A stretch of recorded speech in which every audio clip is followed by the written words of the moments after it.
Hello guys, welcome to my YouTube channel. FCI AG जो exam आज चल रहा है उसके सेकंड शिफ्ट का पेपर समाप्त हो चुका है। पहले शिफ्ट का ऑलरेडी हम एनालिसिस करा चुके हैं। अब बात करते हैं सेकंड शिफ्ट में कौन कौन से प्रश्न पूछे गए हैं और अगले शिफ्ट में क्या मोस्ट एक्सपेक्टेड प्रश्न बन सकते हैं। देखिए, यहाँ सिंप्लीफिकेशन के पुनः जो है 4 से 5 से 6 प्रश्न पूछे गए थे। बात करें और इसमें रॉन्ग नंबर सीरीज के भी 4 से 5 प्रश्न पूछे गए थे। उसके बाद आपका डीआई आया हुआ था और वह जो डीआई था सुबह भी सीआई पे आया था, इस टाइम भी सीआई पे आया था। मेंसुरेशन से 2 से 3 प्रश्न थे बच्चों के एनालिसिस के द्वारा जो बताए गए, और लेवल कुल मिला के पुनः जो है आपको मॉडरेट लेवल ही देखने को मिला। तो आइए इसमें जो जो प्रश्न हैं उनको हम देख लेते हैं। और यदि अभी तक आप एनालिसिस नहीं देखे हैं जो है पहले शिफ्ट का, तो आप जो है इसमें जो है नीचे आप जाएंगे, चैनल पे वीडियो है, आप सब्सक्राइब करके रखें, उसको देख लें। चलिए बढ़ते हैं पहले प्रश्न की तरफ। यहाँ पर दिया गया है, पहला प्रश्न ये पूछा गया था, गौतम बुद्ध के बचपन का नाम क्या था। तो देख लीजिए, इन्होंने बौद्ध धर्म की स्थापना की, इनके बचपन का नाम था सिद्धार्थ। ठीक है, उन्होंने 6ठी और 4ठी शताब्दी ईसा पूर्व के बीच प्राचीन भारत के पूर्वी शहर में ज़्यादातर रहे और शिक्षा ग्रहण की। अगला पूछा गया था कि हाल ही में विश्व बौद्धिक संपदा संगठन द्वारा जो वैश्विक नवाचार सूचकांक जारी किया गया है, इसमें भारत का रैंक क्या है। तो भारत 140वें स्थान पे है 132 देशों में। अगला प्रश्न पूछा गया था कि बीसीसीआई के नए अध्यक्ष कौन बने हैं। तो देख लीजिए, रोजर बिन्नी बीसीसीआई के नए अध्यक्ष बने हैं और पहले इसके थे सौरव गांगुली।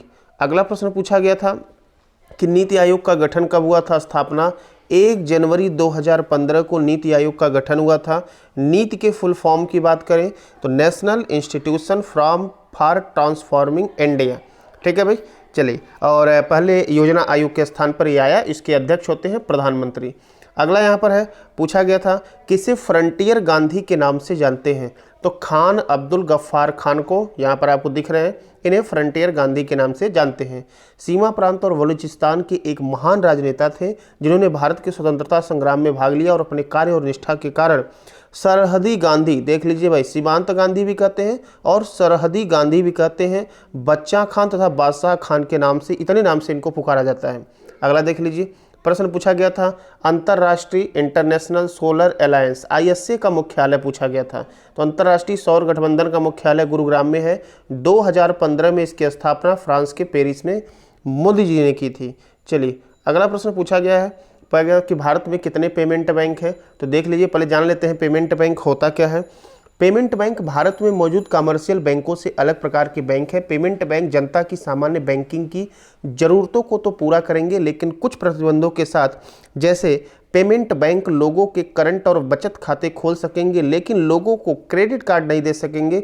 इस समय हमारे देश में कुल 7 पेमेंट बैंक है। यही आपसे प्रश्न पूछा गया था। अब कौन कौन से पेमेंट बैंक हैं?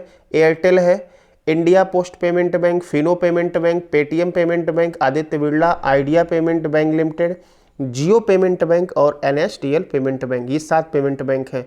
अगला पूछा गया था, यहाँ पर देखिए, कैल्शियम हाइपोक्लोराइट, ये आपका जो है फार्मूला पूछा गया था, और फार्मूला पूछा गया था ब्लीचिंग पाउडर का। तो ब्लीचिंग पाउडर का जो सूत्र होता है CaClO का होल ट्वाइस, और इसे कैल्शियम हाइपोक्लोराइट भी कहा जाता है। अगला प्रश्न देख लीजिए, पूछा गया था कि वर्तमान में देश के CAG कौन है, controller auditor general of India. तो ये गिरीश चंद्र मुर्मू है, 8 अगस्त 2020 से बने हैं। ठीक है, ये इससे पूर्व क्या थे, जम्मू कश्मीर के उपराज्यपाल थे, और इस समय जम्मू कश्मीर के उपराज्यपाल कौन हो गए, मनोज सिन्हा। आगे देख लीजिए, अगला प्रश्न पूछा गया था भारत का स्थान क्षेत्रफल में दुनिया की दृष्टि से। तो सबसे पहले स्थान पर रूस आता है, फिर आपका जो है कनाडा आता है, अमेरिका आता है, चीन आता है। इस तरह से आपका क्रम चलता है। लेकिन हम भारत की बात कर ले तो भारत का इसमें स्थान 7वां पड़ता है। कौन सा आता है भाई, 7वां। अगला देख लीजिए, अगला प्रश्न पूछा गया था कि स्टेनलेस स्टील में क्या मिलाने पर जंग नहीं लगता है। तो इसमें जो है ऑप्शन में क्रोमियम था, लेकिन निकिल होगा तो भी लगाएंगे। निकिल और क्रोमियम मिलाने से स्टील जंगरोधी बन जाता है, इसलिए स्टील पर जंग नहीं लगता है। क्लियर है। तो ये महत्वपूर्ण प्रश्न मिले थे। बाकी शेष प्रश्नों के साथ मिलते हैं डिटेल एनालिसिस के साथ और मोस्ट एक्सपेक्टेड क्वेश्चन के साथ कि अगले शिफ्ट में, अगले डेट में क्या पूछे जा सकते हैं जल्द ही। तब तक के लिए धन्यवाद।